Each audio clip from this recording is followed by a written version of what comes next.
What's up, everybody? This is Brandon the Cannon Adams, and you're listening to the Ringside Boxing Show.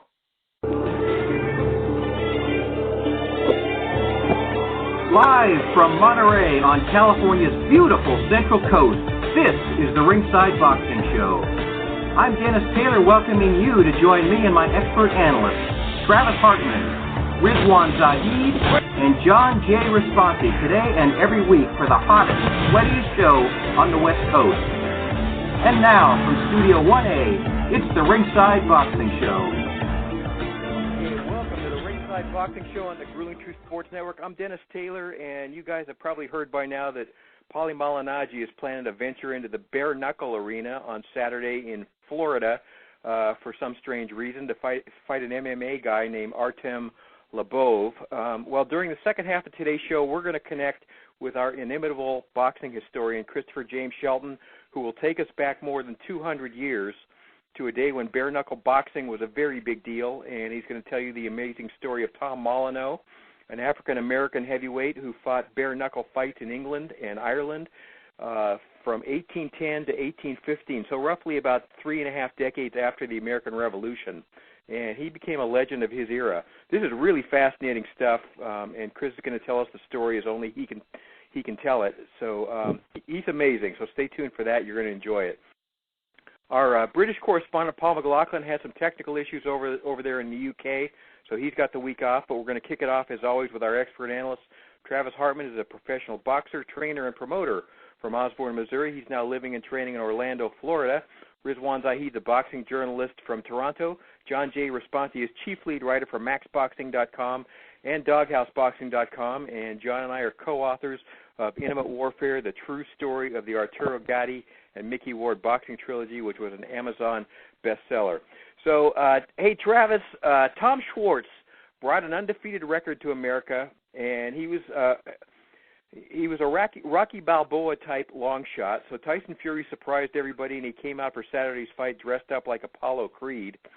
And he only it didn't work out so like for Rocky as well for Schwarz as it did for Rocky.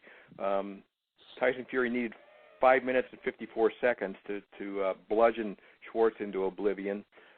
He said afterwards that his goal was to enjoy himself, which he basically tells us, I think, that he knew it was Fury knew it was all about a Vegas vacation and an easy $1 million payday, but at least it wasn't pay-per-view. And as a fighter yourself, Travis, you can't turn a thing like that down, can you? No, I mean,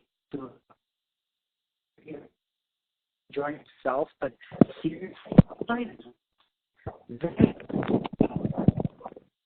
hey, Travis, you must not have any bars. Take a couple steps somewhere. We're not hearing you. Can you guys hear me? That's better. There you go. There you go. Okay, start again. Yeah, you can hear me now fine? Yep. Okay, perfect. Yeah, I was saying the Tyson Fury, I enjoyed it so much. I mean, to be honest, I'm sure Tyson Fury's enjoying himself, but it's just resonating with everybody else because the fact that watching that was so much enjoyment for me, and I knew everybody else got so much enjoyment of the lead up to the fight, the walk to the ring, the Apollo Creed, the dancing that he does, the singing that he does. Like, guys, I'm literally falling more in love with a Tyson Fury than ever. Like, I'm not even kidding. Like, the guy is just growing on me, and I'm sincerely enjoying Tyson Fury. Like, for one, he can fight. I mean, genuinely, the guy he's the most awkward-looking guy out there. You know, he's just a weird, gangly white guy, but he can fight. His boxing IQ is just superior. His hand speed, his mind. The guy's really smart. I mean, I don't want to gush too much over the guy, but he's really he's charismatic. He's got like everything. He's got everything that you want as a journalist or as a media person. I think he's gold. I mean, you put that guy in front of you and sit down with you in an interview, and it's gold. Like, the guy just takes over and just makes you want to listen to him, and he has that. And the bonus is he can fight. The bonus is that I think right now he's the best heavyweight in the world. I genuinely believe that. The only other person I thought had a chance against him, honestly, was Anthony Joshua. But I think after Anthony Joshua's last loss, I think Anthony Joshua is a little ways away from beating a Tyson Fury. I think Tyson Fury, he's legit. I mean, the guy came walking out looking like the Undertaker, and then all of a sudden he pops off this cape and he's got Apollo Creed outfit on. I mean, this guy's a character, and it just he's amazing to watch, Dennis. And then not only that, he delivered. That's the thing. Like, he delivered. He toyed with Schwarz, and don't get me wrong. I know we're going to sell Schwarz short because he got beat inside, 2 or 3 rounds. But the guy was 20-0. I mean, the guy was 20-0. Whether whoever it was against, he was still 20-0. He's still a dangerous heavyweight. I mean, we got to give these underdogs a little bit of a chance. I mean, I'm not going to compare Schwarz to an Andy Ruiz because by all means, Andy Ruiz can fight. Period. It was an upset, but Andy Ruiz can fight. Talking about Andy Ruiz who beat Anthony Joshua.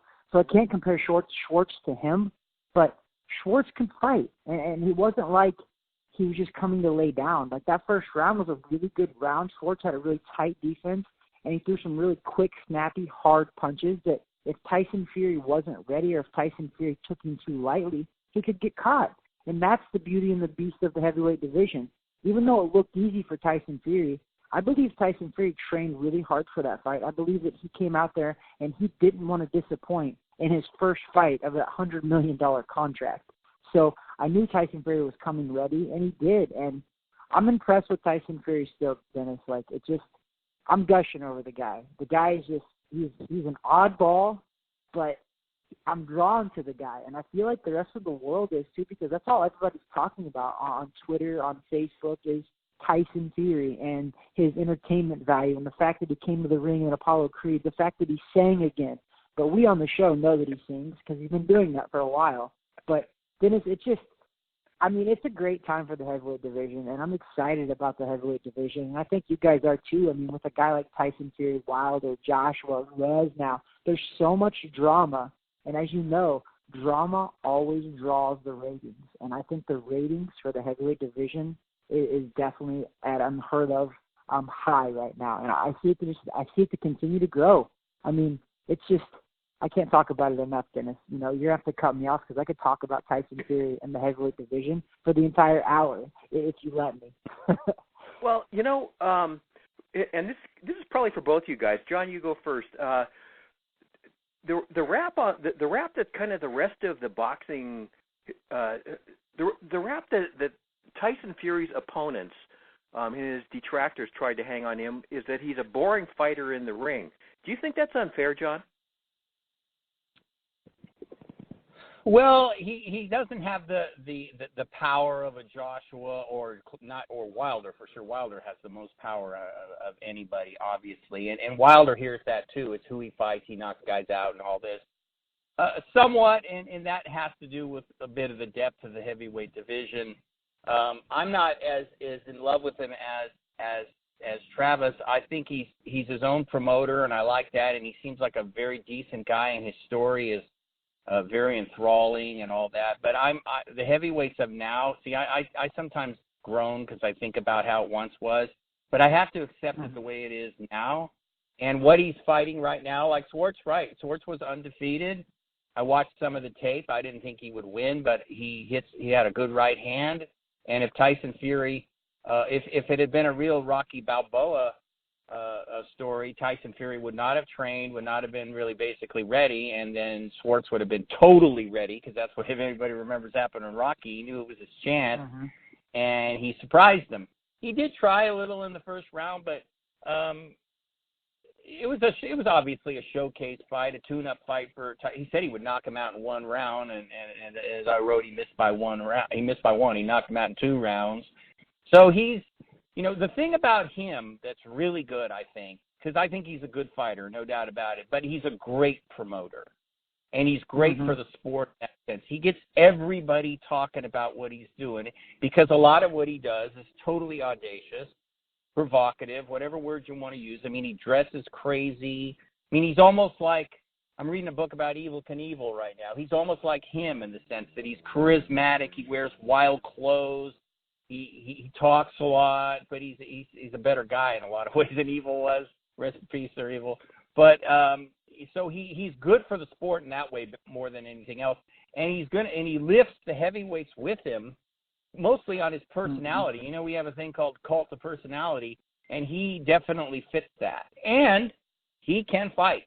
And what he did in the second round was what Travis was saying about his boxing IQ. When he switched to southpaw, you could see Schwarz was like, "Oh God, I don't know what to do now." He just suddenly switched, and then he clubbed him with those some left uppercuts from the southpaw stance, and Schwarz didn't have a chance. You know, he probably never had anybody do that to him in a fight before, and it was probably an ad lib moment for Tyson Fury, and that's why he stopped Schwarz. So he brings an excitement, a controversy, a weirdness, a uniqueness. So you add it all together, and what does he do? He brings more people to the sport and more people to watch, and that's all good. I love that. So, and then again, the man can fight. You know, you think about him against Wilder, we've already seen that. You think about him against Joshua, I agree with Travis. I think he takes Joshua right now. He is the best heavyweight. I don't have a doubt about it. He is. He beats Andy Ruiz just because his technical skills are both good technically, but I think his reach and all those other advantages his quickness, he outboxes him unless he gets caught. But he's a talented force in a lot of ways, and for about the 9th time, he's very good for boxing. So it's not a big romance for me, but I certainly am impressed by him and that show he put on. Even though a lot of people on social media I saw said what a joke and blah blah blah. No, not really, because he's an entertainer and he did his thing last night. Travis, do you think he's boring in the ring, first of all? And second of all, what did you think of Jimmy Lennon introducing him, making the 4th defense of his lineal heavyweight crown? Yeah, it seems like a lot of people are really caught up on this lineal heavyweight title because he went away for a couple of years, so that most people claim that he loses it. But I kind of am in agreement with Tyson Fury. You know, I don't think you lose that title if you haven't been beaten. You know, granted, he did go away from the sport on his own accord with, you know, some mishaps outside of the ring. But I honestly, especially after seeing what he did to Wilder, I consider Tyson Fury the lineal heavyweight champion of the world. I do, because I think he is. Even though he doesn't technically hold those belts, I think the experts' minds, and I think that we're us on this show, John, you, and Riz are experts, I believe that he's still a lineal heavyweight champion because nobody has beat him. Nobody's dethroned him. And by all means, I think he beat Deontay Wilder, and I think a lot of people believe he beat Deontay Wilder and it wasn't a draw.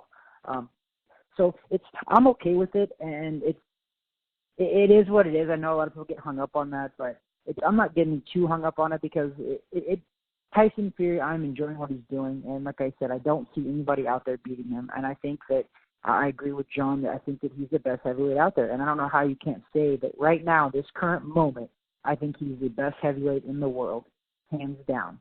I used to think that it was really, really close with Joshua, Wilder, and Fury, but I think Fury has pulled ahead just a little bit above all 3 of those guys. He's kind of shown that he definitely is the most talented one, and he has delivered.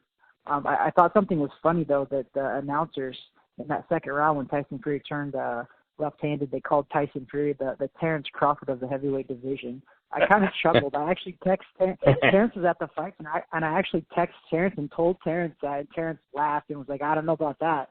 And I agree. I think they only called him the Terrence Crawford of the heavyweight division because he switched left-handed. I mean, that's it. Tyson Fury and Terrence Crawford, in my opinion, they don't fight similar, and they're not really similar people either. Yep. But I just thought it was funny, and Terrence laughed as well. I thought it was pretty funny, too. But yeah, we're riding this wave right now of Tyson Fury, I think. And the main thing is that even if you don't like his personality or kind of like how he fights, I think he's bringing fans to the sport that we normally wouldn't have had. And when that happens, I'm a huge boxing guy. I'm a huge boxing fan above all. Obviously, I'm a professional boxer. I've been involved in boxing my whole life, but I'm a boxing fan. And I love the way he fights, Dennis. To answer your question about how he fights, if he's boring, I don't think he is. I think what he does is masterful. I think how he does it is genius. I mean, it really is like a lot of people thought Floyd Mayweather was boring, and he might be boring, and people think that Andre Ward is boring. But for me, because I compete and I see how and what they're doing, I think it's brilliant. And it might not be exciting for the average fan, but for me, I think it's brilliant what they do because I know how hard it is to do some of those things in the boxing ring as a fighter myself.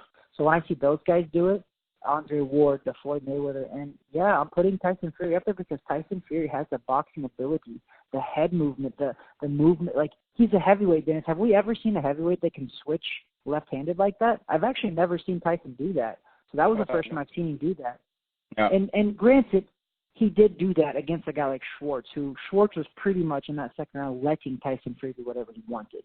So it's not a great gauge, but still, he switched left-handed and ended up stopping Schwarz in the second round after he switched left-handed. So, I mean, that just shows the ability that Tyson Fury has. So, yeah, I like his style, Dennis. I don't think it's boring. I think when he fought Klitschko that first time, I was really annoyed with his style, but it was more the fact that I was annoyed with Klitschko wasn't able to do anything in regards to Tyson Fury's style. So, to me, that fight was pretty boring, but every fight since post-Klitschko with Tyson Fury involved in it, I thought was exciting and it was entertaining, and I was really intrigued when I watched his fights.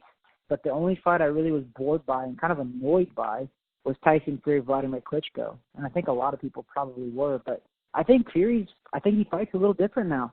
I mean, he gets in there and mixes it up. He was mixing it up with Deontay Wilder, and probably why he ended up getting knocked down twice and almost knocked out was because he is mixing it up a little more than he's supposed to. But he's making it exciting, in my opinion. And I think he has changed his style a little bit to make it more exciting. And it's got me on the edge of my seat, and I'm excited when I watch Tyson Fury. So I like his style. Travis, why is it so tough to switch in the ring for a fighter? Oh, my gosh. I mean, it's like anything. I mean, you throw a baseball right-handed and you switch and try to throw it left-handed, and it's just you're not used to throwing with that hand, and you're not used to punching with that. It's a total different style. I mean, if you don't train for that, not everybody can switch. I mean, even Floyd Mayweather, you don't see Floyd Mayweather switching left-handed. Nope. I mean, you don't see anybody doing it, really. Most people don't.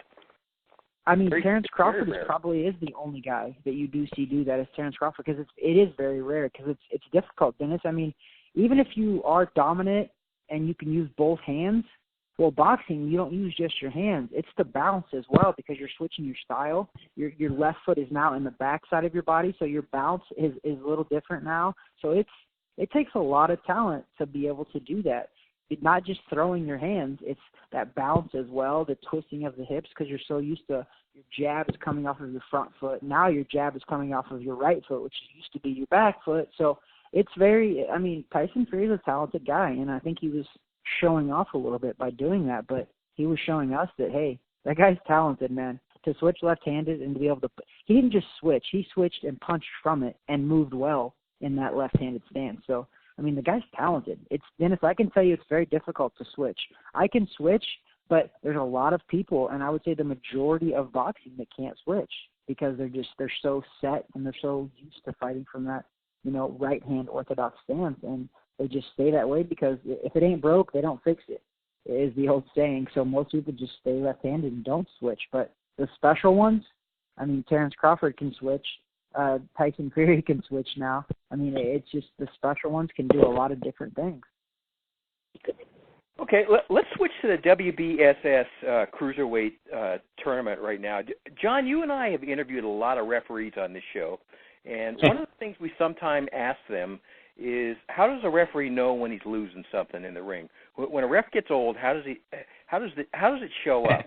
Robert Byrd is 74 years old, and he worked the World Boxing Super Series semifinal bout between Maurice Briedis and Krzysztof Glowacki. And in the second round of this fight, Glowacki slugged Briedis in the back of the head while Briedis was bent over and kind of turned to the side during a clinch. And Briedis responded with an elbow shot to Glowacki's jaw. And Byrd stepped in at that point, and he pushed Briedis back and started to reprimand him.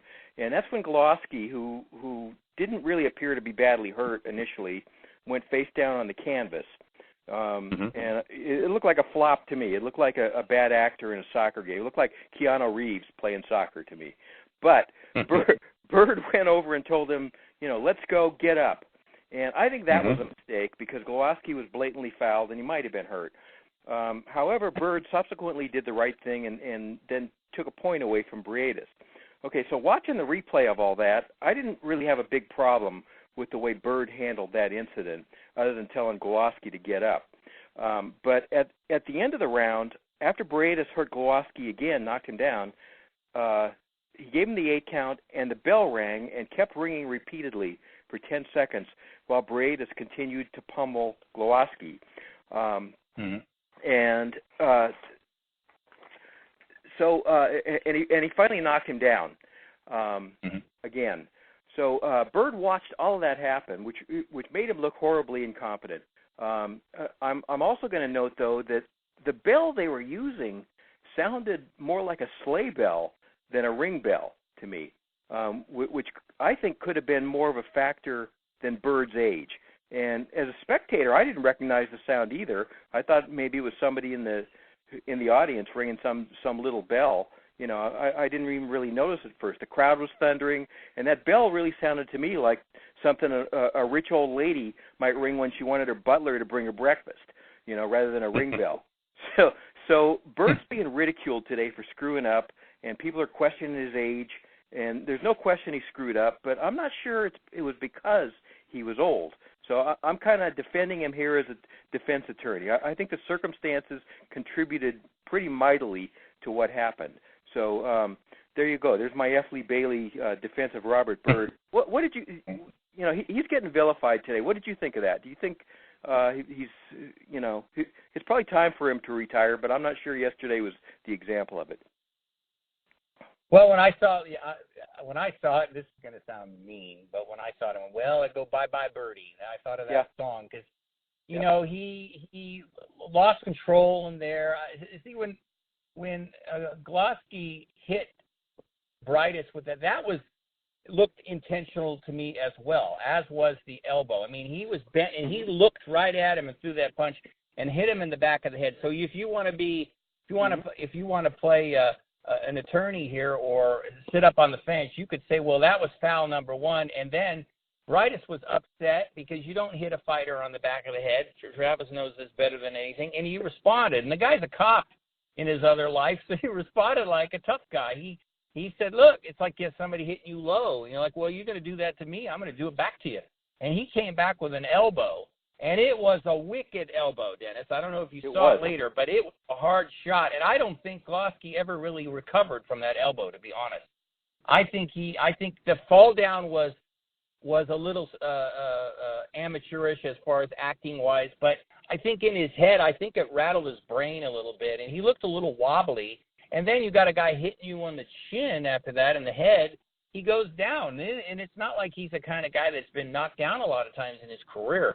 So that little 2-second incident, it did a lot for that fight as far as determining what would happen. Now, as far as the bell goes, I heard that bell. There were a bunch of people that are around there heard the bell. Briedis heard the bell. Glowacki heard the bell. The corner, everybody heard the bell. Robert Byrd seemed to be the only one in that area that didn't hear the bell. Now, maybe he was focusing so much on what was going on. I don't like to be mean about it because, but it appeared to me that I heard during the fight, in between rounds, he was yelling, I didn't hear the bell. I didn't hear the bell. Okay, he didn't hear the bell. If it had been 5 or 6 seconds, and then he had said that's the round, it would have been, I think, his defense would have been stronger. But it went quite a long time, if I remember. I'm not quite sure how long. 10 seconds exactly. I timed it. It was 10 seconds. Okay, well, that isn't the worst. I actually thought it was longer, to be honest. But still, again, Briedis did some more damage in those seconds. And again, that could determine the fight. So it's a referee, when we had Jack Reese, I mean, he always so articulately explains to us how important the job is, how you have to make these decisions right there on spot. You got all these people screaming. So we all know, like an umpire, like a football referee, we all know that it's a very tough job. The age thing, that I would concede that a little. It's probably not necessarily that, but he should have been familiar with what was going on too, Dennis. He should have been aware that the bell sounded differently. I mean, come on. It wasn't like he just got dropped from a helicopter into the ring. And I mean, he had been in the arena all day. Hopefully he was aware of that. He'd been sitting there during the other fights. You know, they had 4 other fights going on. The bell didn't change in the final fight. So it wasn't like he wasn't aware of it. I just think that the whole thing was a bit much. You know, everything was happening so fast and everything, and you know, the thing you might be right about is that he's used to, and this is what I think you were implying, he's used to the kind of bell sound that we hear in America from in boxing. So that was where his brain was. He was waiting for that sound, and he heard this ding, this weird, different kind of bell, and it didn't register for a while, even though everybody else knew it had rang, they said. But to him, he was still kind of in his mind with everything going on, the adrenaline, the crowd screaming, because, you know, Brytis is a hometown fighter, too, so the crowd was booming when this was all going on. Very loud. So that, you know, that way I could probably give him a little bit of a break. That's probably not fair. I mean, it's very easy to sit in your house and watch something and second-guess somebody. Try sitting in an arena. I mean, I've been to a lot of fights. Travis has been to a lot. I've never been in the Travis has been in the ring. I've never been in the ring with where there's 20,000 people, I believe, screaming, maybe more, maybe 30, screaming at the top of their lungs, all this activity going on in the ring. You know, I think he deserves the benefit of the doubt for that. But, you know, he did some things before in the past that don't exactly help him. You remember the Amir Khan, Lamont Peterson fight. He refereed that one in a very kind of bizarre way. He warned Amir Khan for some things that weren't even happening, if I remember correctly. So there's some things that have happened in his refereeing career that are a little strange. But you know, that was a rough one. Yeah, that was a strange, weird, chaotic, circus-like fight. So our guy Jack Reese probably would have handled it better. But you know, I don't know. There's no way you ever can prepare for those kind of things. There's just other than the bell. But the other things that happened. There was a lot going on right then, and, you know, like I said, it's very easy to play Monday morning quarterback, but the thing is his decisions, like umpires, referees, can determine the outcome. So you have to really be careful. You know, you gotta be careful. But, you know, social media, everybody loves to be mean and be jerks and all that, and I don't appreciate that. But, you know, it was just a rough and tough fight, and I felt a little bad for both guys, because I don't think they really got to show their wear. Even though Brytis is going to fight Doritos in the finals, and that should be a freaking barn burner. So I think Brytis would have won anyway. But you know, Robert Byrd is 74, so I think this might be a nice way to just kind of mosey off away and ride out into the sunset. Travis, do you hear the bell every time when you're fighting? Yeah, I mean, absolutely. And I've fought in front of a crowd in Germany. There was 15,000 people there, and you hear it. I mean, that's probably one of the most distinct noises in my head, just because you train so much your entire life, like, and you kind of almost know, and you have a feel of when the 3 minutes is at least close. So your instincts just kind of kick in. I mean, I think with age, for sure. I mean, that could slowly creep up in there, and who knows what it was for Byrd. I didn't actually get to watch it, so I don't know what was going on, but I can tell you this, that I am undefeated from my couch when I'm watching boxing matches. I've never lost a match from the couch. So all those people that want to criticize these guys who have to make decisions on split second you know, time, it is what it is. It's professional boxing, so for me, I do want the boxers to be safe, and the referee is kind of the head man in there, and it controls that. So I want the best for fighters, and everybody makes mistakes. That's the human nature of all sports. There is the human nature in a lot of sports. I mean, it's like tennis as well. Tennis, these chair umpires have to call a line within like a split second of a ball that's going 120 miles per hour. And yet we have these people on TV, they get instant replay, and they watch it, and they're like, oh, how could they make this horrible call when it's a split second, you know? And boxing's the same way. Those punches are coming at a split second. There's rowdy crowds, the atmosphere. But they do have to do better. I mean, the referees have to do better, because you're talking about the lives of us boxers who are in that ring, and some of those punches can be brutal. So you definitely want the referee to have control and have his instincts intact. So, I mean, you do necessarily – I mean, Byrd's getting up there. What did you say? He was like 74 years old. So 74. So I mean, that's old. I mean, that honestly, and that's old in the realm that, you know, your instincts start to fade. That's just a natural part of getting older. All of us go through it. All of us can eventually notice when our reflexes start getting a little slower, when everything starts happening a little slower. And I think 74, I mean, it's got to be there. And when you're a boxing judge or a boxing referee, you kind of need those instincts where you can see things faster and react faster. And I mean, I think we all can agree that, you know, Byrd's not a bad guy, but he's 74. So maybe it is his time to let it go now, because he has been a great referee, but maybe, just maybe age did play a little bit of an effect into it, as well as some human error. Nobody's perfect, but I think age might have probably had a little bit to do with it too. Yeah, and the older you get, the more you notice that your focus gets harder to keep, number one. Number two, you know, your hearing can start to go. My wife's losing some of her hearing. You know, so maybe that was a factor too. But you know, hey, that other semifinal too, man. Have we seen a knockout of the year every week this in 2019? Dordikov absolutely, you know, turned the lights out on Tabiti yesterday. It was just amazing knockout punch, and it seems like we're seeing one every friggin' week. But John, you just alluded to it. The final is going to be, you know, it's going to be a barn burner, man. Both those guys have a huge knockout punch, and they showed it yesterday. Right, and Dr. Knockout was in the house. He made a house call, and he did the job.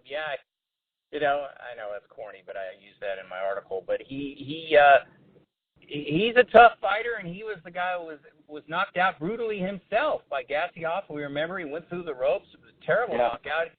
He's another Cuban fighter, very talented, but he just hits so damn hard. And that knockout was sudden and shocking, Dennis, if you were watching, because Tabiti was trying to come back. He knew he was losing. He couldn't handle the pressure that Dordikov was putting on him. I mean, who can, unless you're Garcia? But he was trying to stand his ground. His corner was telling him, come on, man, you got to go. And he did, and he ended up going all right. He went down and out. I mean, he was out cold before he even hit the canvas, and it was a little scary. You know, we had to wait until he was revived.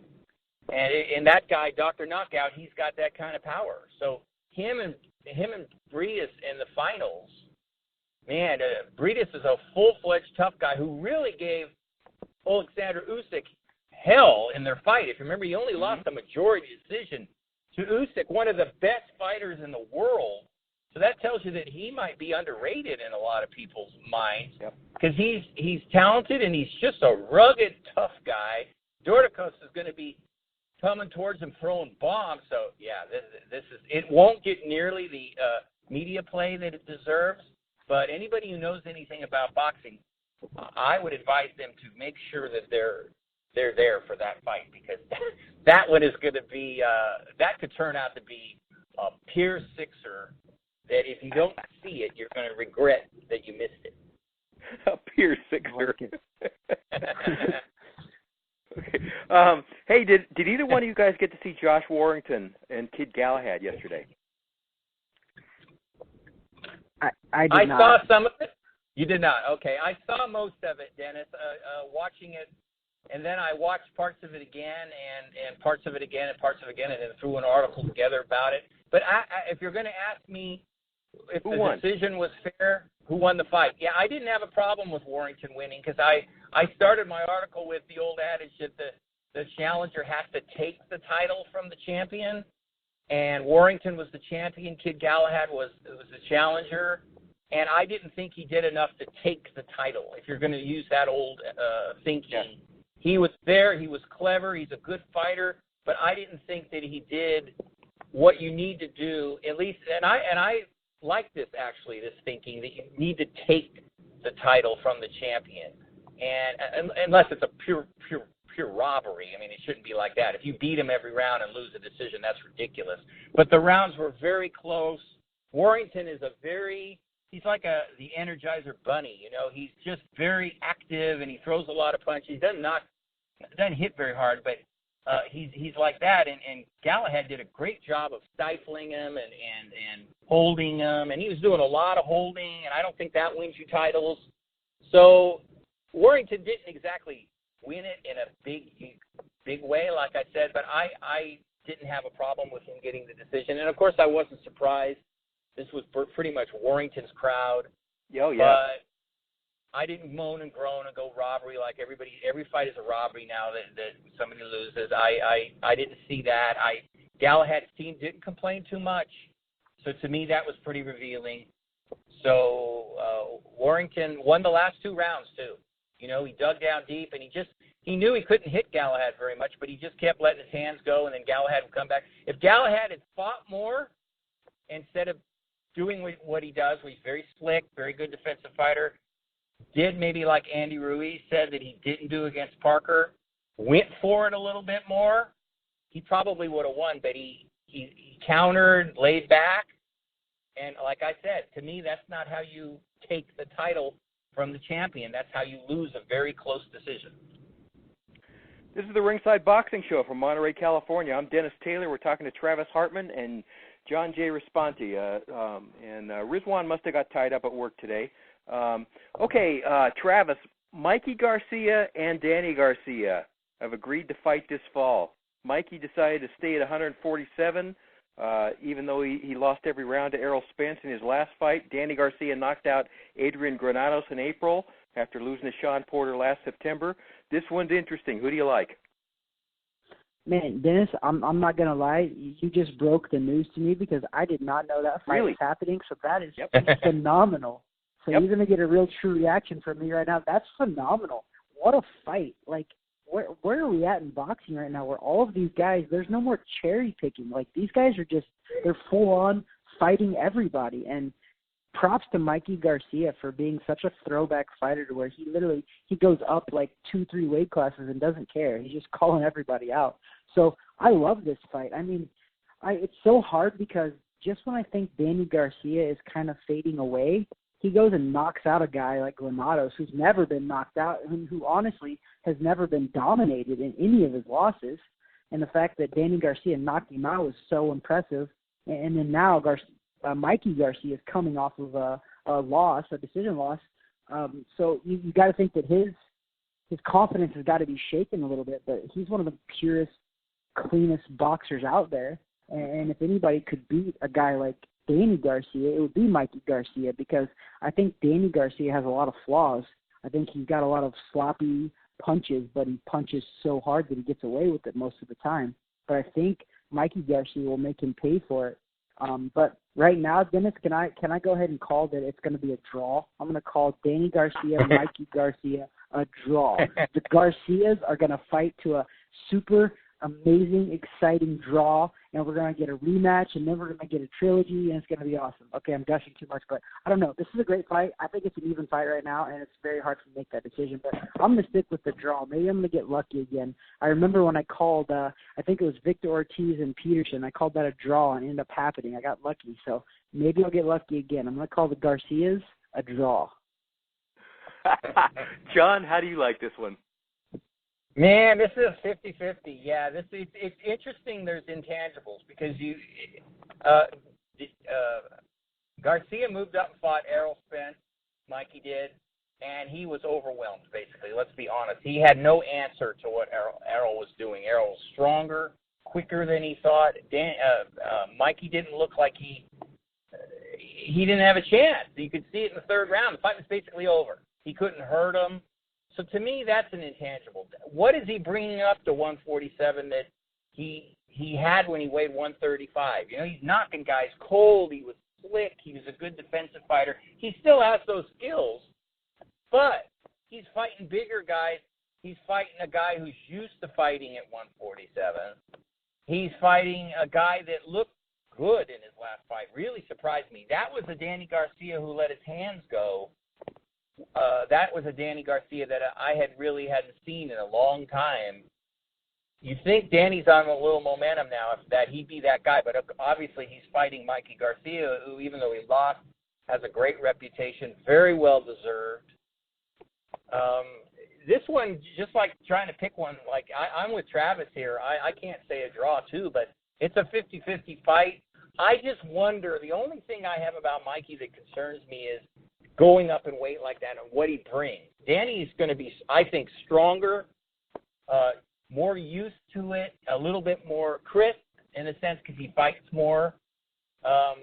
So perhaps I give a slight sliver of an edge to Danny, but this one should really be something because Mikey is not going to want to lose 2 in a row. You know that. So he's going to get himself primed.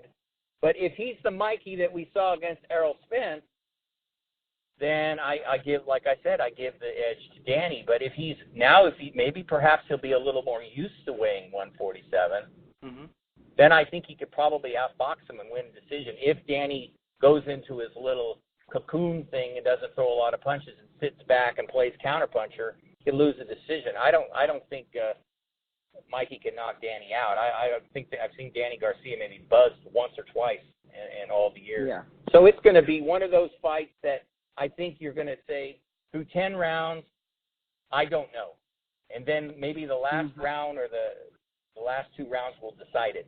It's going to be one of those, and people will probably debate it, whoever wins it. Travis might be right. Might end up being a draw. Yep. That would be nice to be lucky. Hey, okay, last topic for you guys. There was a report last week that Al Haymon is negotiating to sell Premier Boxing Champions, the PBC, to UFC's parent company, Endeavor. If that happens, the speculation is that Haymon, who has a whole bunch of fighters under contract, is going to remain involved. And what could happen is that the new owner could form a UFC-style company that might create its own championship belts and ignore all of the other sanctioning bodies, all the other title belts, using all the Haymon fighters and any other fighter who wants to leave the traditional boxing world and join these guys. So the question becomes, is that a good thing?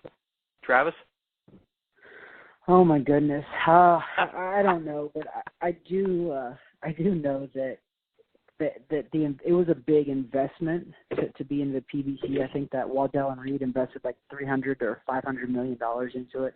So I think eventually I knew that when somebody throws an investment in there, they're eventually going to build it up enough to sell it again to make their ton of money back. And I eventually knew that something like this could happen.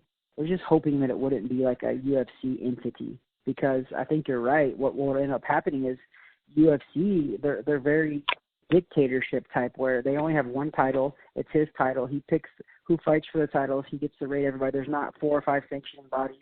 And honestly, it's coming at a time right now where a lot of people, a lot of boxing fans are getting pretty upset that we have, 4 major titles out there. So it's very confusing for boxing fans. A lot of the time it's confusing because we have so many major titles out there. So maybe it is time for a reset button, Dennis. Maybe this sell goes through and maybe they do kind of form their own titles and their own championships and get rid of all of these 4 different major sanctioning bodies. So maybe it's a time that we do have a change. I mean, change eventually does happen in every sport. Every sport eventually evolves. So maybe this is boxing that's going into a different era, I guess you could say. And Al Haymon, it doesn't surprise me that he would be the one kind of leading us into that different era. Because, I mean, the guy's kind of been a game changer since he came into boxing. I know a lot of people are down on the PBC, but you got to think about it. He was the one that invested in boxing when everybody was leaving. So he was part of the rebuilding of where we're at now. So I give him a lot of credit for where boxing's at right now, because boxing's hot. Boxing is at a high level with ratings, and I know all the fighters' purse money is at a skyrocketing level. And I'm telling you, I have to give a lot of credit to Al Haymon, because he really was one of the first guys that came into boxing when people were literally leaving boxing. And when I say people, I mean like sponsors and TV and all of that.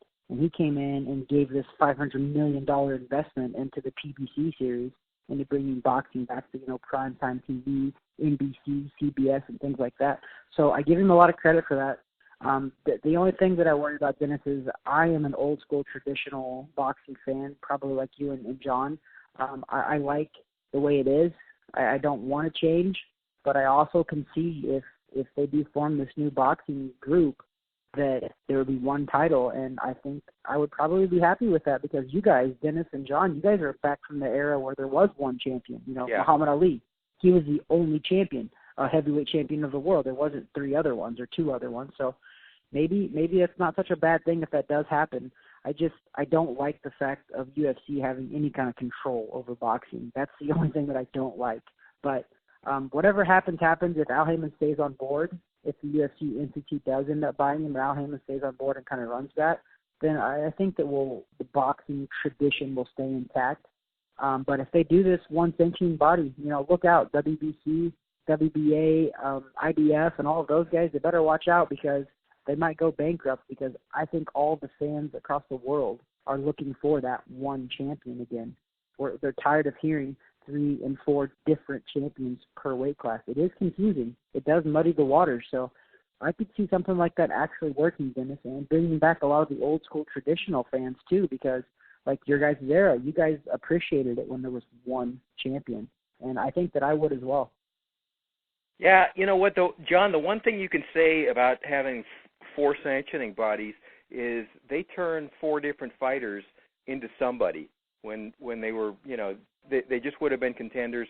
Now they're world champion. You got Ruiz now, who holds 3 world title belts, and you got Fury, who's a linear champion, and you got Wilder, who's a world champion. So when those 2 guys, any 2 of those 3 guys fight, it's like champion against champion. On the other hand, like Travis was saying, you and I come back from the day when there was Joe Louis, there was Muhammad Ali, and that was it, man. There was one world champion in each weight division. Is this a good thing? Yeah, I agree with both of you guys. When I read it, I went, I groaned. I don't like the UFC. I don't like how they run things. I don't like Dana White. I don't like a lot of what they do. But I don't like all the sanctioning bodies either. I think most of them are greedy. I think they let me tell you what I really think.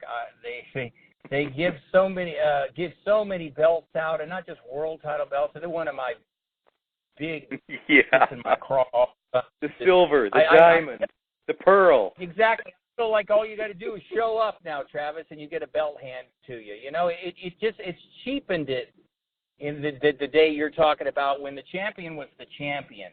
Now, I was thinking maybe it could turn into like an NFL, AFL thing where if they could figure out a way where there are 2 champions, like the WBC, which is in a sense the legendary belt held by Muhammad Ali and such, and then one other champion, so 2 champions, and then they eventually fight, not 4 of them, not the IBF, the WBO, the WBA, the WBC. Just whittle it down where there's the UFC heavyweight champion or whatever you call him, and the WBC heavyweight champion, and they're going to fight like Wilder and Fury or whatever. Wilder and Ruiz, they're the 2 champs. They fight, and whoever wins is the champion. Period. Now maybe that could happen through all this, but it just makes me groan because you got so much money and greed and all these damn belts that people are handing out. I just don't see the WBO and the IBF going away like, oh yeah, okay, that sounds good. We'll just fade away into the background. They're going to have to be bought out, sold, or whatever. So it could be a huge mess that at some point turns into something good. And me being an optimist, that's the way I'm going to think of it. But right now, first impression when I read it, I groaned and went, oh, gosh, that's just what we need. Muddy up the waters more, make it more confusing for fight fans, because pretty much anybody who loves boxing does complain about all the belts. So now you have another one thrown in the mix. You see, so it's a good point that Travis made, that maybe at some point it'll be a good thing, but we might have to go through hell to get to heaven. These guys are our expert analysts, Travis Hartman and John J. Responti. They tell you the truth every weekend. And by the way, Travis also walks the walk. He's going to be fighting on the same card he's promoting a week from Friday in St. Joseph, Missouri. Fellas, great job as always. You guys have an excellent week. Thanks, good luck. You too. Take care, guys. All right. Hey, Ringside Nation, have you found our website yet? We update ringsideboxingshow.com 365 days a year with the hottest stories and the biggest headlines in boxing every single day. This is the first first place that you need to check every morning, and it might be the only website you need to look at all day for your boxing fix. Check us out right now, and you will be amazed, guaranteed. RingsideBoxingShow.com. We're going to take one quick break, and then our time-traveling boxing historian is going to take us back 200 years to the days when bare-knuckle boxing was a very, very big deal. This is interesting stuff like everything we get from Christopher James Shelton, so don't go away. Chris is 1 minute away. Oh, boy, is this great! This show just makes me want to punish somebody. Hi, I'm Dennis Taylor, host of the Ringside Boxing Show, where since 2008 we have been continuously sponsored by Garcia Boxing, the first family of the sweet science on California's beautiful Central Coast. Trainers Max and Sam Garcia and ring strategist Dean Familton are regarded among the most knowledgeable in the game. And Kathy Garcia, who manages all Garcia boxing fighters, is renowned for her integrity and career guidance, having taken 2 boxers to #1 world rankings. Together they comprise one of the most respected teams in the sport. Learn more by calling 831-261-3214 or send them an email at garciaboxing25@aol.com. I'm Dennis Taylor, co-author of the Amazon bestseller Intimate Warfare, the true story of the Arturo Gatti and Mickey Ward boxing trilogy. You know, writing this book was a labor of love for John J. Responti and myself. We enjoyed every minute of the process and considered it a privilege to tell the tale of one of the most electrifying boxing trilogies in the history of this sport. Intimate Warfare traces the collision course of Arturo Gatti and Mickey Ward from their earliest days through their 3 epic fights, as well as the aftermath of this great rivalry, which culminated in one of the greatest friendships in boxing. Intimate Warfare has received a 4.5-star rating from readers and was endorsed by Hall of Famers Harold Letterman and Joe Cortez and 2-time Trainer of the Year Virgil Hunter. Our foreword was written by Ray Boom Boom Mancini, another one of the greatest blood and guts fighters of our time. Get your copy today at Amazon.com.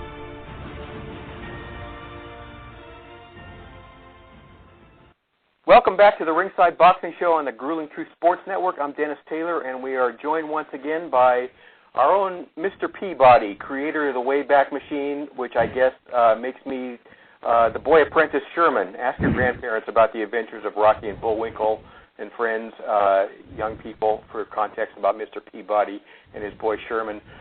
Christopher James Shelton is a boxing historian who considers most of the 20th century to be recent news, so he routinely takes us back hundreds of years to tell us about the stone age of the sport we now call boxing. Today we are going to learn about a fighter whose career paralleled Napoleon Bonaparte's reign in France, which turns out predates YouTube and ABC's Wide World of Sports and The Ring magazine. How he digs this stuff up, we will never know, but we're glad he does. Chris, welcome back, my friend. Do I have that right? We're going to talk today about the boxing in the age of Napoleon? Yes, Napoleon was still, Waterloo hadn't occurred yet, so Napoleon was still the major figure in the couple, especially the couple of key fights in Molineaux's prime. Okay, so this was during about the same time as the War of 1812 when James Madison was the American president, right? Right, exactly. So it's kind of interesting you have these 2 Americans, let alone African Americans, in England at a time when England is at war inside of America. And, of course, that was at a time when Admiral Cockburn had a great meal at the White House and burned it down. And he's also the one keeping the lawyer, Francis Scott Key, on ship while Key watched the battle, and then Key wrote the lyrics to the Star Spangled Banner. He didn't write the music; it's English music, but so yeah, that's kind of the time frame that we're at. Okay, so this is kind of interesting to me. Explain how we know, or at least how we think we know, how to pronounce this fighter's name. Tom Molineaux, right? Yeah, that's the way we're going to do it, and we just always these things are difficult to know if that was exactly the way Americans pronounced it, but at least since Molineaux's prime or his fame is in England, it's okay, I think, to use the English pronunciation. And the way I got the English pronunciation is just Monty Python. One of their shows had his name with it spelled, and that's how they pronounced it. So they called him Molineaux, and it just figures like, well, if that's what people in England were calling him, I guess we can call him that too. Okay, so Chris, your wheelhouse as a historian is not only uncovering little-known facts about your subject, but also exposing untruths that may have been perpetuated over the years. And first of all, when most of us hear a name like Molineaux in the context of Napoleon, we're immediately going to think of a dapper Frenchman with a curly Hercule Poirot mustache. But Tom Molineaux was an African-American slave. He was born into slavery in Virginia. Is that correct? Well, part of that's correct. The part that's correct is he was African-American, and that's for sure. But no, I do not believe he was born in slavery in Virginia. That is a very popular. It's hard to call something absolutely a myth because you want to have a birth certificate or something. But certainly within Molineaux's lifetime, those are the newspapers I used. The strongest indicator was that he was from Maryland, the Baltimore region, with a possibility that he was from New York. But I believe he actually went from Baltimore to New York. And one thing a lot of people don't seem to know because they don't pay that much attention to history is that all African Americans at that time, or even up through Lincoln, were slaves, and that's true. And it also denigrates sort of what we are as a nation in the sense that we're not just one conglomerate. We're called specifically the United States of America. So some states didn't have slavery back then. Maine didn't have slavery. Delaware didn't have slavery. I think Rhode Island didn't have slavery. So not every state was it okay to have slaves. And yes, to give just historical things on famous names, George Washington had slaves. Thomas Jefferson had slaves. James Madison had slaves, but Benjamin Franklin never had a slave. Alexander Hamilton never had a slave. John Adams not only didn't have slaves, but he's very vocal that he thought it should be banned. So it's not very likely that a guy's going to start out a slave and manage to find their way to England. It's more likely he would come from a free state or an abolitionist state like Maryland, where you could have some slavery and some people against it within the same state. Okay, so let's debunk something else here, or at least fact check it. There's a documentary by a man named Des Kilbane that speculates that Molineaux may have been given a few lessons in the rudiments of boxing from George Washington. Did you run across anything like that during your research? You think that's No, that's ridiculous. And that's why people get ridiculous information. You watch a documentary and you just sort of assume something's true because you figure, oh gosh, somebody, there's no truth to it at all. Believe me, I did no research from the time Molineaux is dead. Everything I get is newspapers while the man's alive. So I would come across, there's very little information about Molineaux as far as what happened in his life in America. The only things we really have are just the nuggets that say he's from Baltimore, and then a couple say he's from New York, but the majority say he's from Baltimore. And that's pretty much what we know. There's speculation that he might have done some sort of boxing within America because he did, come to England, already with a certain amount of talent. And you figure, hey, you don't just have talent right away. You usually have, some kind of fights or something. You kind of learn how to do something. So it's not necessarily unreasonable that he did some sort of fighting within America. There's just not proof of it. And certainly it's total nonsense that he gave George Washington boxing lessons. I'm glad I don't watch documentaries like that because I'd want to, throw something through the television, and I need my television. This same documentary says that Molineaux was granted freedom from his slavery after he saved his owner's plantation by winning a fight against a slave from a neighboring plantation, which settled a gambling debt that his owner had with the other plantation owner. You know anything about that one? It's ridiculous. It's ridiculous on so many levels. There were a couple references while he was alive, usually by not necessarily journalists, but there were other boxers and people that wrote poems. There were other, references besides newspapers that mentioned slavery. But the whole idea is ridiculous.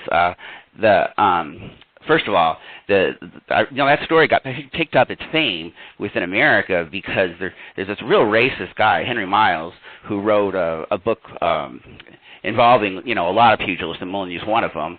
And he really just stole a lot of Pierce Egan stuff. But he's a real nasty guy. We won't say the word, but he kept using the word the N word over and over and over again in talking about Molineaux. And then of all things, the book was, I think, 1890. And then Nat Fletcher, the Ring magazine legend guy, he retold the story based on the Henry Miles book, and people, because it's Ring magazine, gave it a lot of credibility. So, but there is no credibility. What you have is, and I always say this to people that want to cheat on a test, you better make sure if you're going to cheat off someone's paper that they write down the right answer, and because otherwise you're going to have the wrong answer too.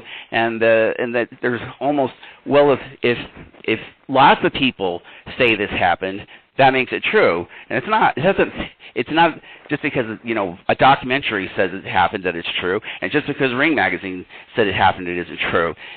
You really want to have your sources while Molineaux is alive.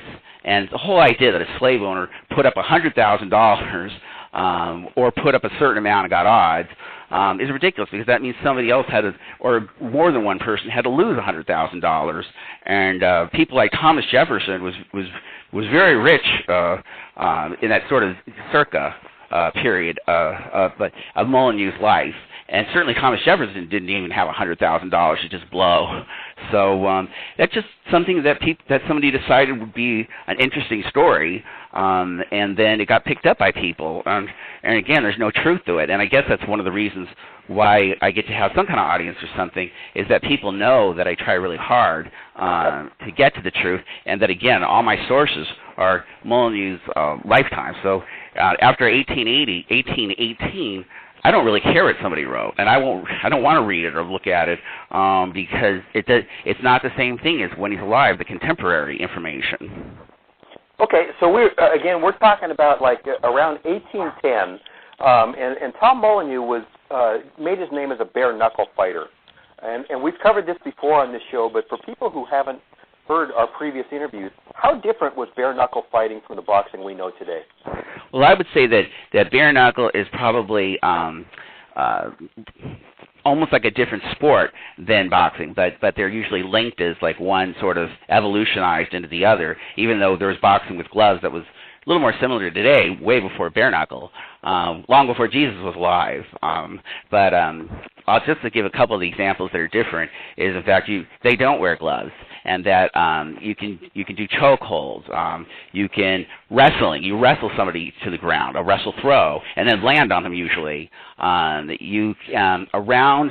They really judge it by time, not rounds, but they do use rounds. They use it for usually betting purposes and stuff. But a round is as long as until somebody touches the ground. So a round could be 5 seconds, or a round could be longer than an hour. And in fact, we're going to get to one of those before we finish this interview. You couldn't poke in the eyes. You couldn't pull hair. Originally, you could pull hair, but they eventually banned it. Can't kick your opponent. Those are just some of the differences that come to mind. But and again, they're fights to the finish. It ends when somebody surrenders or can't make it 30 seconds. That can't make it to the next round, and then that's how it concludes. Okay, how big was Tom Molineaux? Oh, his size. He was approximately 5'9", maybe 5'9.5", and approximately 185 pounds. And this is always funny because most of the stuff again is from England. So I have to tell you, he was between doing English accent. He's between 13 and 14 stone. What the heck's a stone? Right. But that is how they judge, how they say weight. So a lot of times when I do this research, I get a lot of different spellings because they spell things different than Americans, and they use different words than we use as Americans, and that's always one of the interesting things when I do history work involving another country. 5'9", 185 was a big man back then, right? Yeah, especially if you're really fit like Molineaux was. So as we'll get to some of this stuff, he can hit hard too. And there are descriptions within his lifetime that he's a very well-built guy and apparently a really good-looking guy. And again, while he was alive, people looking at him. And plus, I believe one of the reporters was a female at one of his fights, so she used a little more descriptive stuff about his physique and his looks and stuff like that. Guys might use a little bit of description, but usually you can get an idea when a woman, because a woman perceives when she writes things a little bit differently than a man. What is important to talk about? Okay, so in 1810, Molineaux made his splash in the world of prize fighting in England. His big splash. He fought a bigger guy named Burroughs. Why is that fight notable?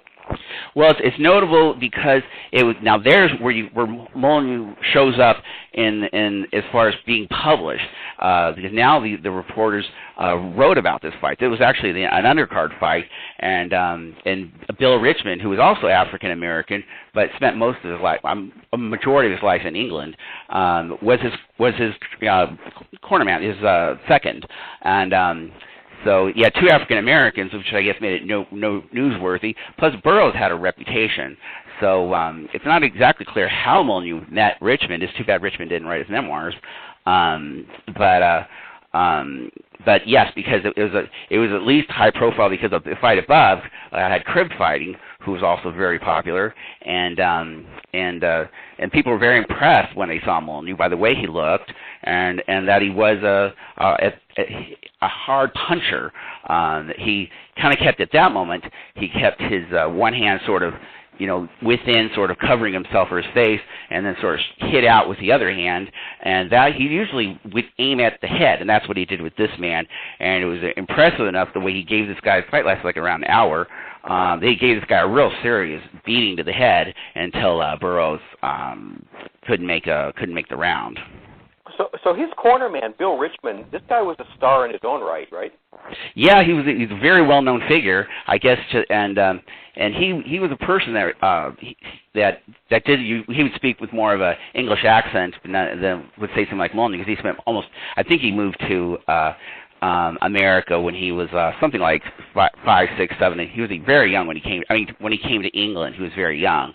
So and he also was just a person who would occasionally. He was a good fighter, a real good fighter, and that's how a lot of times how you get fame, because the sports people write about it, and then you read about it, and all of a sudden you're hearing about these two African Americans, and of course they didn't use that word.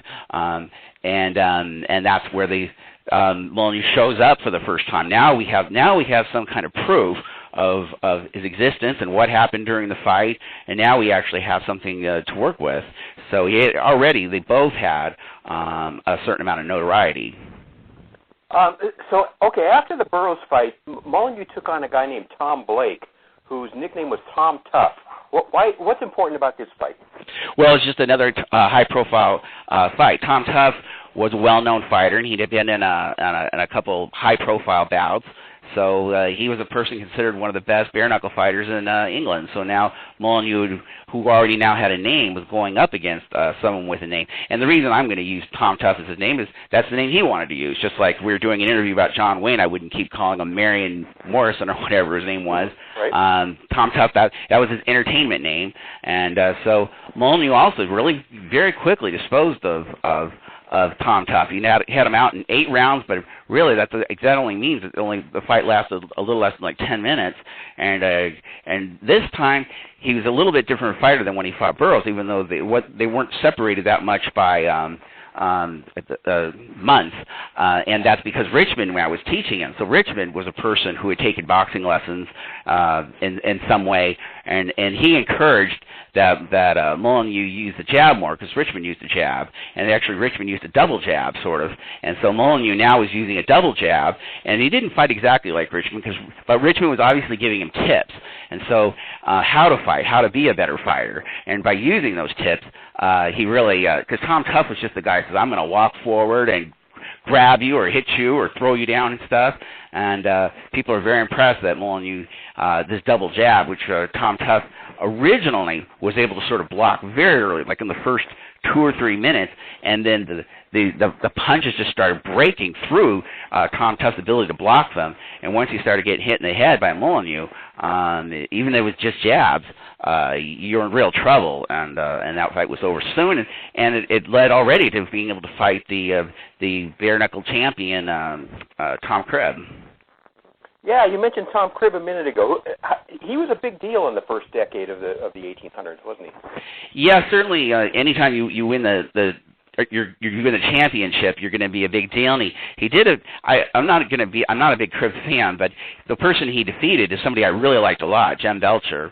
That was a very high profile fight because Jem Belcher was a terrific champion who unfortunately lost one of his eyes over I think a racquetball incident. And so Cribb really had high profile, beating Belcher twice, even though in both those fights, there's a lot of suspicious with Cribb fights. It looks like Belcher's leading and doing really well, and then all of a sudden something seems to happen and the fight's over, so almost immediately. I should mention Tom Cribb's patron was a very well-known figure of his time, Captain Barkley, and Captain Barkley was famous in his sport, which was long-distance walking, which was a very popular sport in its time.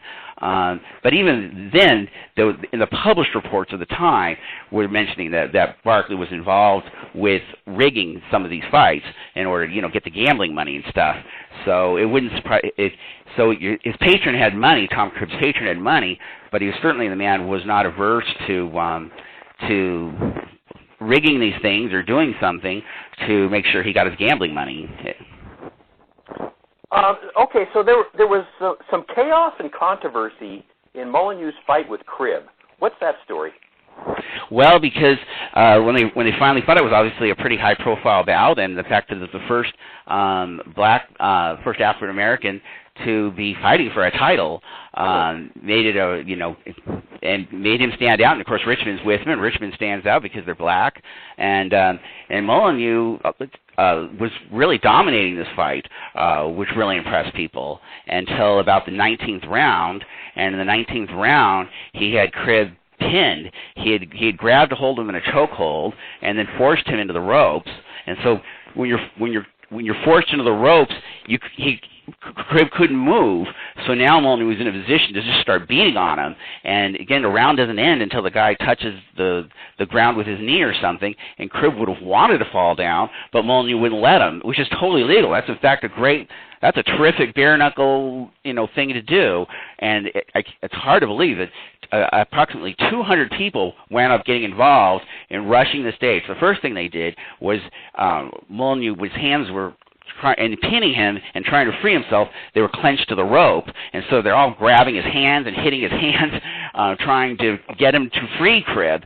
And then apparently they all started piling into the ring, and Cribb fell down and was collapsed, and would have been, assumingly, that would have been it, because there's no way he makes 30 seconds.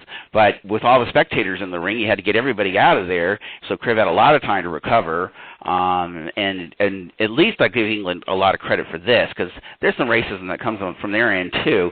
That almost all the reports in his time, within Molineaux's lifetime, would eventually say, "Oh, that was wrong, and Molineaux should have, been declared the champion," and blah blah blah. But anyway, as the fight progressed, when Molineaux at that time had one of his eyes already damaged when all that was happening, but so when the fight resumed, Cribb started going after both eyes, and it was harder for Molineaux to see, and finally Molineaux was almost practically blind while Cribb was still hitting him, and even when Molineaux finally fell down and couldn't make the 30 seconds, they were forcing him to get back up and fight Cribb, not Richmond, because they liked the sight of this white man beating up a black man. I assume, or an Englishman beating up an American, I'm not sure which. So Molineaux was forced against his will to take a further beating while he was blind, and it was pretty outrageous. Cribb got to remain champion, but certainly Molineaux took a lot of a lot of sympathy. And again, the English journalists at the time, I give them credit because they all really took Molineaux's side on this. That it is just that it's outrageous, but that's what happened. Captain Barkley won his bet, got his money, and that's what mattered to him. How did fighters like Molineaux and Cribb train during that era? Well, the better training person over those two was Molineaux. They're going to have a rematch, which we'll talk about, but Cribb apparently was bloated and out of weight, so the only way that he got really ready for the rematch was trying to exercise, but really 3 times a day, he just diarrheaed all the time. Constant diarrhea was his training, which means you really have to go into that second fight pretty weak, I would imagine. While Molineaux, even though the reports, even in his time, I got to say, claimed that he was overweight, but or it didn't look like he was in quite as much good a shape. Now that I'll have to give a little credibility to, because at least it's written within his lifetime. But I don't believe, but I still doesn't mean that I necessarily think that, because Molineaux was training a lot. He was doing a lot of exhibitions, gloved exhibitions. He fought another pretty high-profile bout that he won, a bare-knuckle fight. So he was doing quite a bit of boxing and bare-knuckle fighting, both gloves and not, while Cribb was just diarrheaing all the time. So I don't see how Molineaux couldn't be in pretty good shape or in better shape than Cribb going into that fight. Okay, so their rematch, which was apparently hyped as the fight of the century, drew quite a crowd. And England was kind of the epicenter of the fight world back then. How many fans showed up? For that fight, it really was. It was a fight of the century, but at 20,000 people, because the first fight was so exciting and controversial. The rematch brought a lot of royalty. A lot of people wanted to see it, and yet now almost nobody talks about the fight. Even in England, they didn't want to talk about it, because Cribb's strategy was just to come out sort of offensive, aggressive, but he couldn't do much. Molineaux, again, because Molineaux's now been fighting quite a bit, and he had Richmond's tips. He could not only block and defend himself, but he could land on Cribb sort of at will. And so for the first 5-6 minutes, somewhere in that area, Molineaux just easily dominating Cribb, and then with one punch, a very controversial punch, I believe he just nailed Molineaux right in the nuts. I believe that's what he did, and that was it. Molineaux really couldn't get up, but he did, and then it was over within about 3 minutes. The entire fight was less than 10 minutes, and I'll tell you, though, the reason why my impression is that it was an illegal punch is if it had really been an illegal body punch, this hyped rematch where Tom Cribb was the white man and the English man, the fight within 10 minutes is over because Cribb has essentially knocked Molineaux out, though again Molineaux did get up with a body punch, with a really great body punch. That would be the most wonderful, celebrated fight of all time. But instead, it turned into a hush up fight. Let's just talk about the first one. And so it makes, and the shame sort of that's brought onto that. So I believe that Cribb just landed an illegal blow, and Captain Barkley made his money, and England. It's still Molineaux's theme wasn't heard in any way, but he was cheated He was cheated in these two fights with Cribb, and so it went from, it's just a little bit like George Robinson versus John L. Sullivan in San Francisco, where it was hyped, and now nobody talks about it because the Sullivan was way different circumstances, because it was such an awful fight and the other guy kept intentionally falling down. But because they were ashamed of the fight, now nobody wanted to talk about it. So it's not even remembered as a fight of the century. But it certainly was going in 20,000 people. And then again, bare knuckle started to get credibility with so many people showing up, and again, royal persons and stuff like that. But once it looked like a real dirty sport, just like everybody said fighting was, well, now it was not only a loss for Molineaux, it was a loss to bare knuckle fighting's credibility, and it went back to being sort of, what a dirty sport, and it was illegal. Okay, so this is interesting. How long did Tom Cribb hold the title after that, and what was notable about that part? Well, he held the title after he retired. He even officially retired a little bit after the Molineaux fight, which we'll talk about. But and yet he never fought again after that second fight, and yet England lets him hold the title for 10 more years. And I have to do this from an American perspective, but also tell the truth about England, what they're saying. And my opinion is English bare knuckle is just that. It's English bare knuckle. It's not a world title. It's the winner in England. So England can sort of pick and choose their own way to run things. Eventually, it became so dishonest, English bare-knuckle fighters wouldn't fight in England, the good ones, because they knew they couldn't beat the champion because the whole thing was rigged so that you can control the champion. So it was essentially, at that, through the 18 teens, it was Bill Richmond that was really the best bare-knuckle fighter during that time, and even though he's an older guy, he was still the best fighter because he was so skilled. He should have been viewed, or somebody should have been viewed as a champion, but Cribb just wouldn't. After he retired, he decided, he was okay about being called a champion until he decided that he'd be willing to pass it along to somebody else, and you had to wait for a popular, because there are good fighters in England. There are other fighters who could have been possibly viewed as champion, but Cribb finally acceded with Tom Spring and Tom Spring's popularity, and said, okay, he's now the champion. But so Cribb is officially in England's version, and it's their history, says he held the title for 10 years without fighting, even after he retired. Wow. Oh, man. This is the Ringside Boxing Show from Monterey, California. I'm Dennis Taylor. We're talking to our inimitable boxing historian, Christopher James Shelton, who's been with us for about 10 years now. So, Chris, Molineaux and Bill Richmond had been friends, but a rift developed that split them apart. What happened? Yeah, it was all Molineaux's fault, because Captain Barkley was the sponsor of Cribb.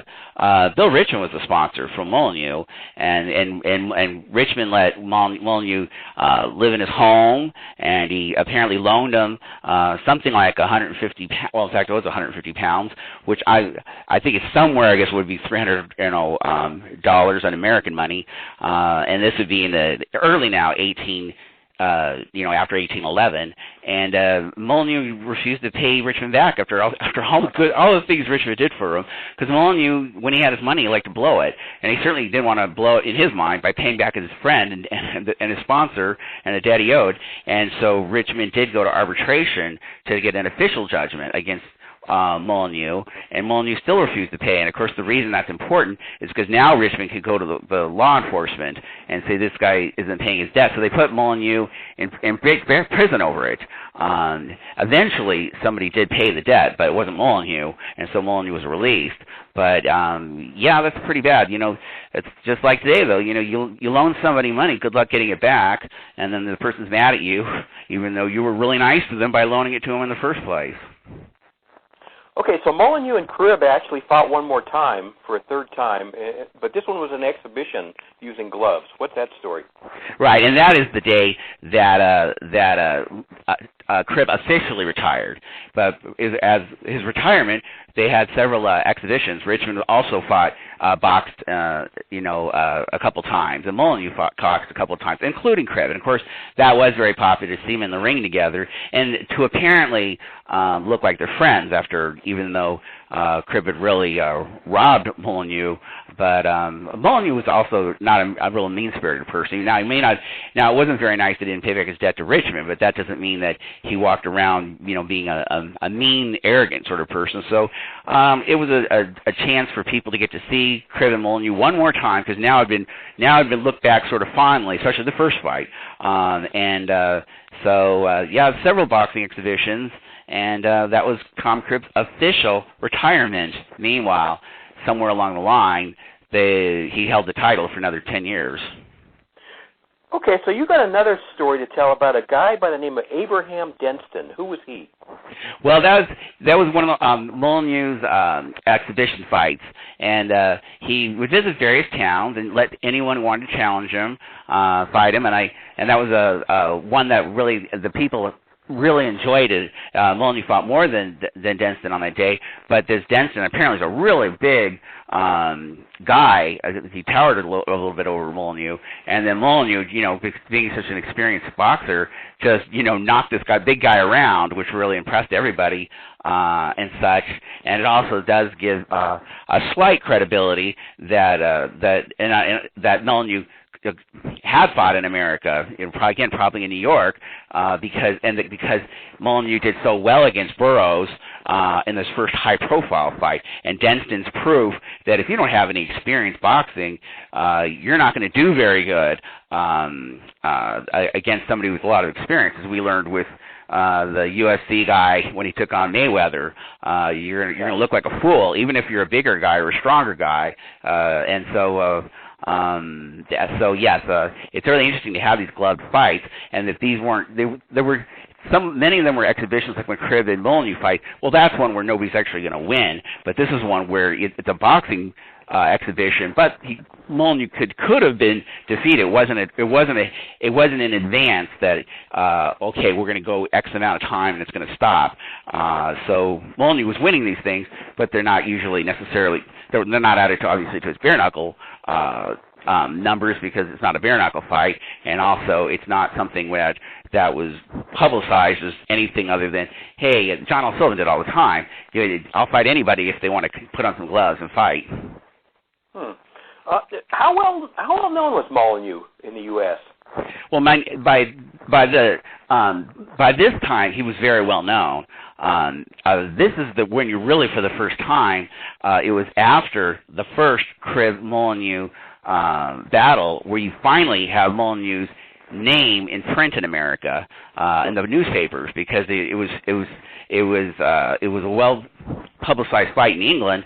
And then the second one, the fight of the century, which wasn't, there was so much anticipation of going into the fight that really built up Molineaux's reputation as a fighter. There's this black fighter in England who fought for the title, which impressed a lot of people. So Molineaux in America probably would have been the best-known sports figure in America, even though he never went back to America. And that fame was really picked up is really just between the first and the second fights with Cribb. So what did he do with that fame? He toured in England and elsewhere after fighting some gloved exhibitions, right? Yes, he did in both Scotland and Ireland too. And he liked to travel about, and he was well received. He liked to make attention when he'd go into a town. He'd purposely have these horse carriage things, make a lot of noise, and Molineaux would look flashy, and he talked loud and flashy, and he was a sort of partying type, as opposed to Bill Richmond, who was much more of a little more. Bill Richmond was a drinker too. He hung out in taverns and stuff, but he wasn't quite as wild and spendthrift as Molineaux did. Molineaux wanted to have fun when he went to these towns and did these exhibitions. Was he all done with bare knuckle fighting?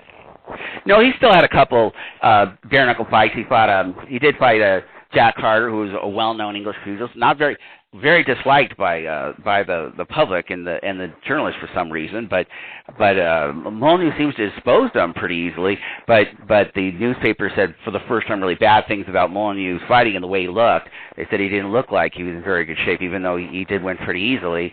And then he fought Bill Fuller, who was a well-known pugilist of that time, and that's an interesting one I wanted to talk about, because it lasted 2 rounds, and that's it.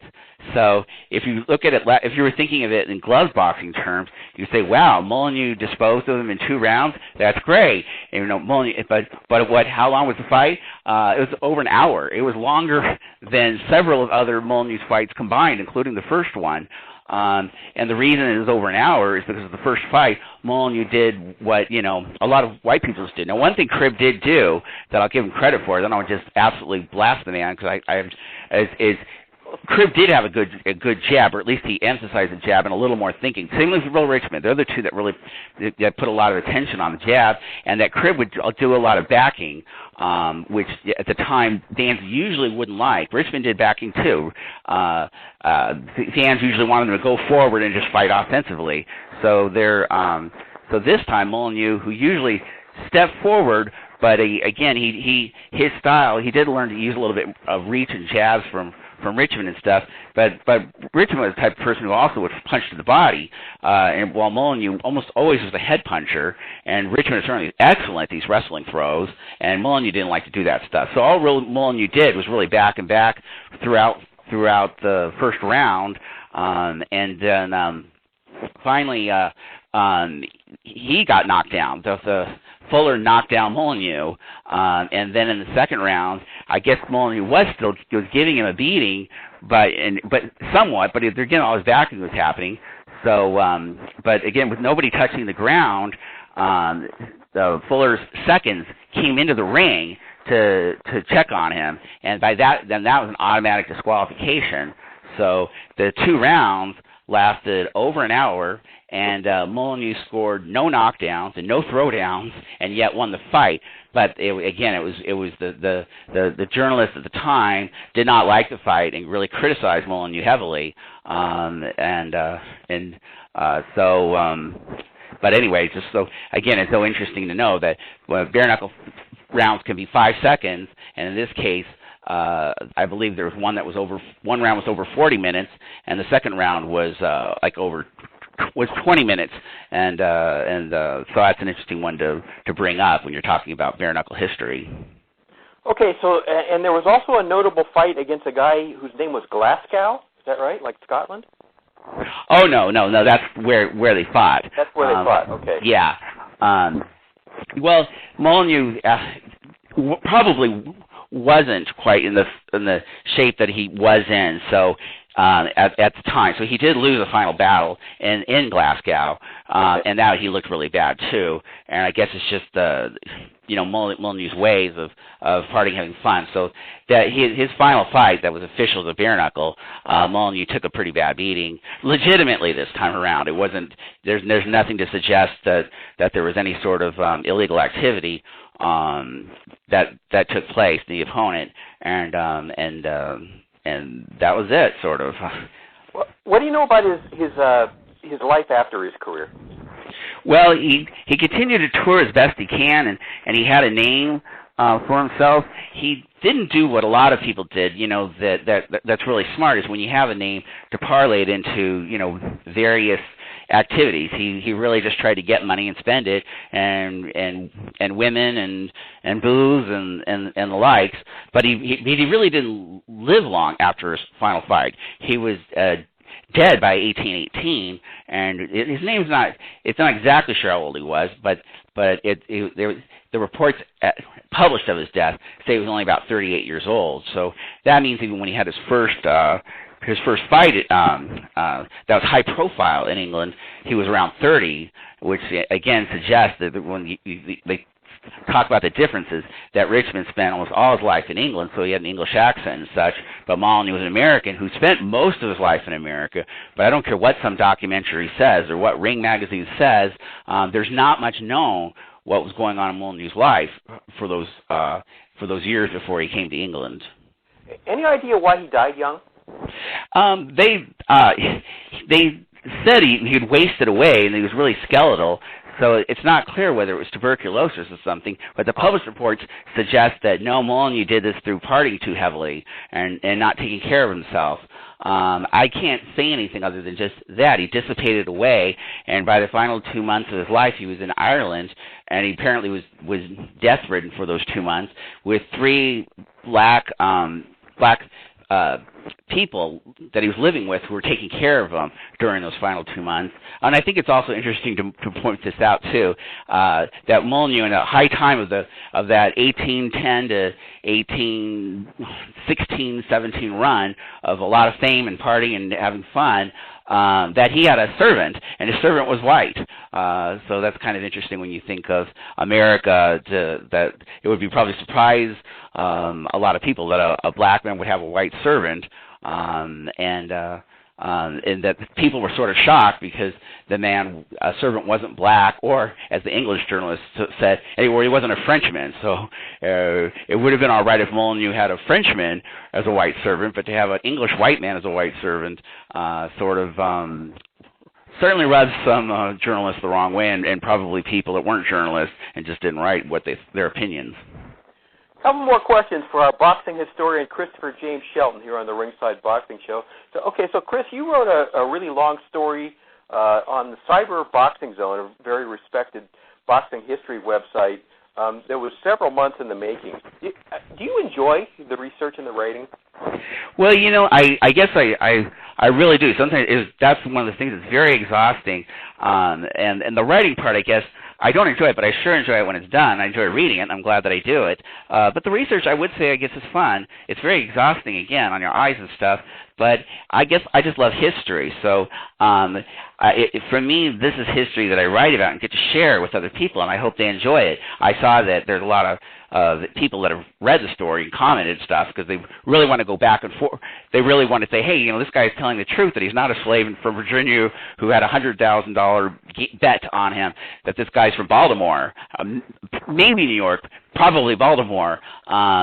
So it's fun to find the truth and to share the truth, though I'll admit it may be that there are quite a few people out there who are not interested in hearing the truth, who might hear this to get mad because it's so interesting to think that, oh, George Washington got boxing lessons from Molineaux.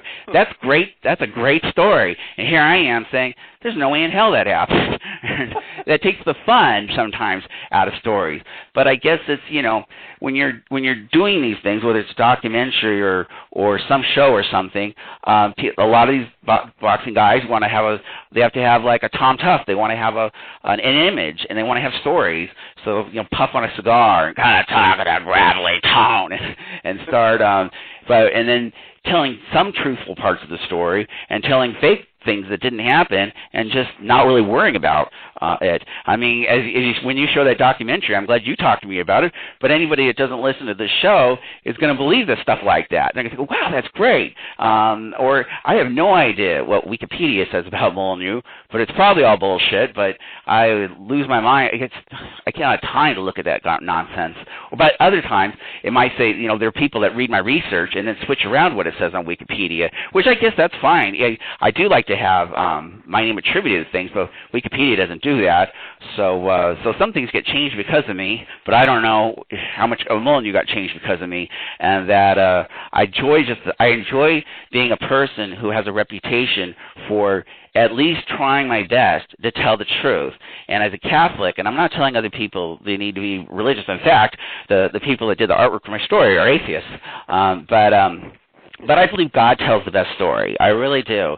So if you tell the truth, then you're just telling God's story, however it worked out. I'm not saying it tells the happy version of a story. I'm saying it tells the most interesting story, and that I don't think it's interesting to say he fought George Washington if it didn't happen. I think the truth is more interesting. But I got to say, a lot of people certainly disagree with me on that one. Okay, well, hey, speaking of that artwork for that piece on the Cyber Boxing Zone, you've got two good friends who are Italian artists, and you've got kind of a fun story about that. What is it?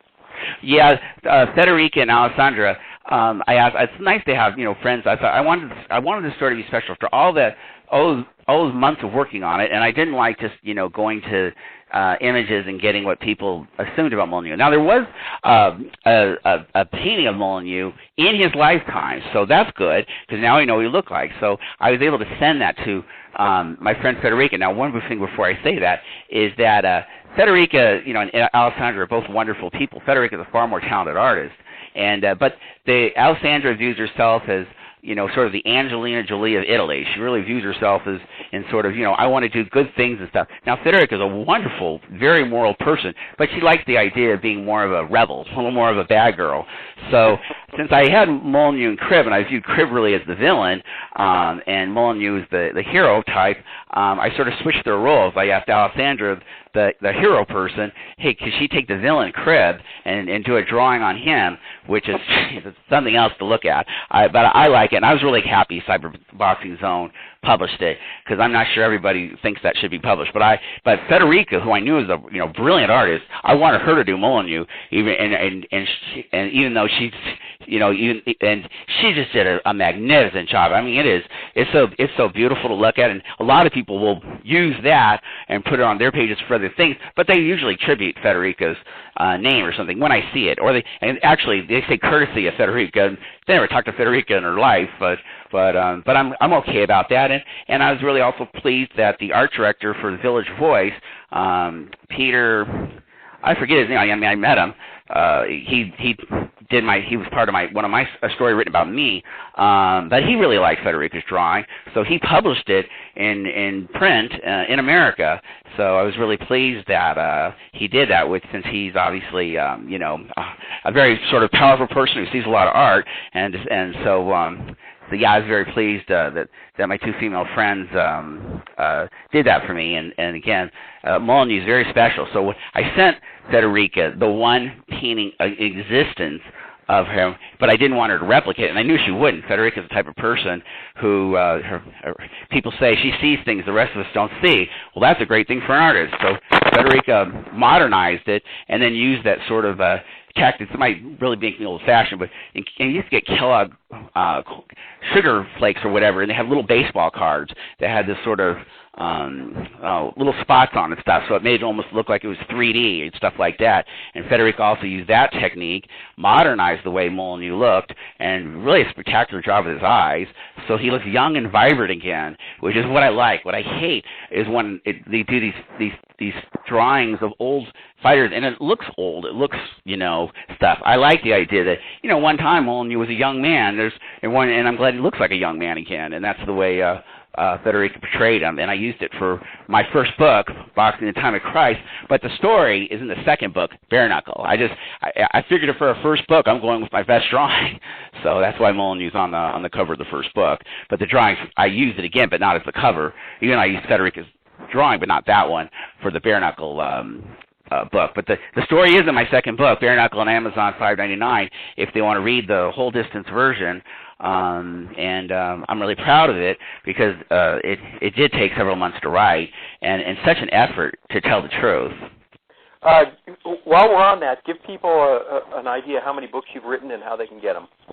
I've got 4 books. They're all on Amazon. The first one is Boxing in the Time of Christ. That's boxing before Jesus was born. And it tells really the 12 to 13,000 years before Jesus was born, and that's $5.99, and a lot of great. It's a lot of great.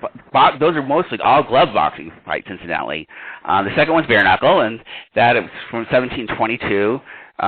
Starting with really Elizabeth Wilkinson Stokes, and with mentioning that James Figg was not a boxer. Pierce Egan really got that one wrong, but he was an MMA guy. Anyway, it goes all the way to 1889 with the final bare knuckle fight, which was John L. Sullivan versus Kilrain, and why bare knuckle, the whole history of how bare knuckle sort of evolutionized in its own way. But, of course, it came to an end because of law enforcement. And then the third book is about starts at the cover is Sylvia Allard, that's my friend's name, Sylvia Dubois, and it's about her life as a fighter. And then it covers the 1880 as she was under a slave. So that really does tell a slave story. And she escapes from slavery, which is very dramatic. But then it covers the 1880s, 1890s, and early 1900s of black fighters in America. Now, I don't use the word African American because quite a few of the fighters weren't born in America. So you get to see the champions like Hadley and Godfrey and Frank Childs and Jack Johnson and a lot of great fighters. Peter Jackson. And then the fourth fight is a boxing. It's how a person becomes my life story. Of how a person becomes a boxing historian. And I told my memoir sort of young because, unfortunately, I've had some health issues, and I just want to make sure I did my best to tell my life story. And it has also quite a few boxing stories that I've written that I just didn't have in the first 3 books for whatever reason. So that's on Amazon, and that one's only a little more. The other 3 are $5.99, and that one's $6.99. So I hope people buy them because they don't make me rich or anything, but it makes me pleased that people are reading them, and that's how I know. Because if I'll get a tiny little bit of money, but then I don't get happy from the money because it's not that much, but I get happy. Oh, that means people are still finding it and reading it, and that makes me happy. I mean, I really want people to enjoy the stories and enjoy what I try to do in telling the truth, and hope there's other people that's what they're interested in too. Hey, always fascinating to learn about the origins of the sport we all love today, and there's nobody better than Christopher James Shelton when it comes to uncovering the true story and also exposing the falsehoods, which we did a little bit of today, something he's been doing for us here on the Ringside Boxing Show for a decade now. Another amazing job, Chris, or should I say Mr. Peabody. Thanks again, my friend, and good luck with your health issues, man. Oh, thank you so much, and I really appreciate it. Christopher James Shelton on the Ringside Boxing Show. Hey, do you like this show? Do us all a solid and tell your boxing friends about us. Post the Ringside Boxing Show on your social media sites.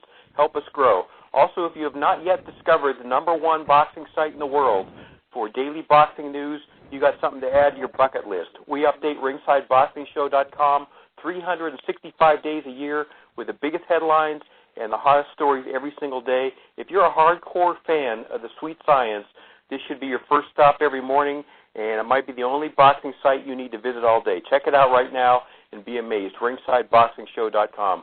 Thanks, as always, to our expert analysts, Travis Hartman, Rizwan Zahid, John J. Responti, our outstanding British correspondent, Paul McLaughlin, and, of course, another huge thanks to today's featured guest, our boxing historian extraordinaire, Christopher James Shelton. And, of course, we truly appreciate you, Ringside Nation, for being a part of our worldwide audience again today. Keep your chin tucked, and we will talk to you again next week on the Ringside Boxing Show. Well, it's a great day for me to whoop somebody's ass. It's